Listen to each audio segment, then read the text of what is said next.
Guarantor advice. Guys, today's topic is one of those things that you don't really ever think about until you have to. Guarantor advice. Let's jump straight in. So, you've been asked to be a guarantor on a mortgage for a property purchase. Maybe it's for a family member or a close friend.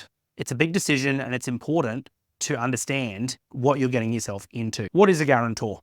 In simple terms, a guarantor is someone who agrees to take the responsibility of a loan if the primary borrower can't make the repayments. Think of it as a safety net for the lender. If the borrower defaults, the lender can come to you for the money. Being a guarantor does carry risk for you and your assets, so it's important to know what these risks are. When you become a guarantor, you're essentially putting your own financial stability on the line. After all, you often have no control over whether the borrower is compliant with their loan repayments. If the borrower can't make their mortgage payments, then you'll be expected to cover them. This could mean dipping into your savings or even taking out a loan yourself. Obviously, this can be catastrophic in the event that the borrower cannot make the payments and could even result in bankruptcy. Common examples for guarantor situations.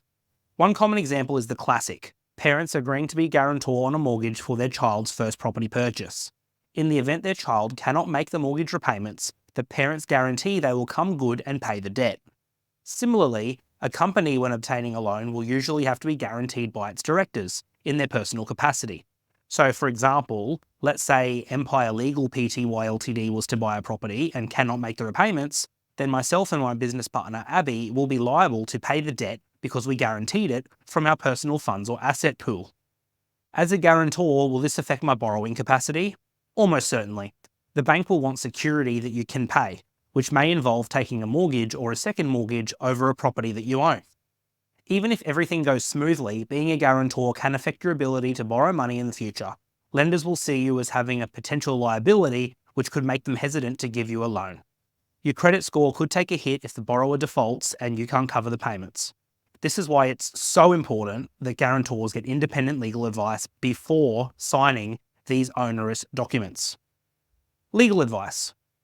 By signing a guarantee, you'll be signing a legal document that binds you to the terms of the mortgage. This isn't something to take lightly. Make sure you read and understand all the fine print before putting pen to paper.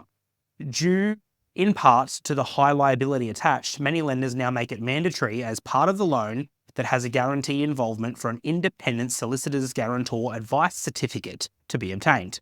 That's where we come in. All right, George, so what do you mean independent solicitor's guarantor advice? Almost every bank will make sure the guarantor is receiving the appropriate advice from a solicitor that is independent of the transaction. This means a solicitor who is not from the same law firm that is acting on behalf of the borrower.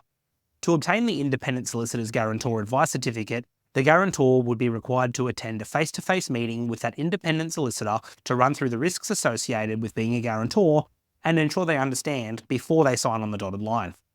Often we see this towards the tail end of a purchase transaction. The lender issues the mortgage documents and the guarantor advice documents are required to be signed so the bank is in a position to settle.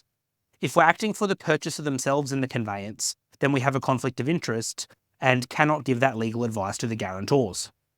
Instead, the guarantors have to go to another lawyer from another law firm that is arm's length removed from the conveyance. Despite what a mortgage broker or sometimes even a lending institution may tell you, if the documents say independent, then it means exactly that. No prudent solicitor who is acting for a purchaser in a conveyancing transaction would ever sign an independent guarantor solicitor advice document. Being a guarantor on a mortgage is a generous and supportive gesture, but it's not without its risks. Make sure you fully understand what entails and take the necessary precautions to protect yourself. If we are not acting in the conveyance, we can help with an independent solicitor's guarantor advice. If we are acting in the conveyance, we have several local solicitors that we can introduce you to so the guarantor can get their documents signed and returned back to the lender fast and you can get ready to settle your property ASAP. Okay guys, that's everything you need to know about guarantor advice in Queensland. Like, subscribe, share. We want to grow that following. We can't do that without your help. Anyone that's in a position that wants to learn something, send it their way. Thanks very much. See you soon. Ladies and gentlemen, please keep in mind that all advice is general in nature and does not constitute legal advice. This is authorised by George Souris, Empire Legal, Queensland, Australia.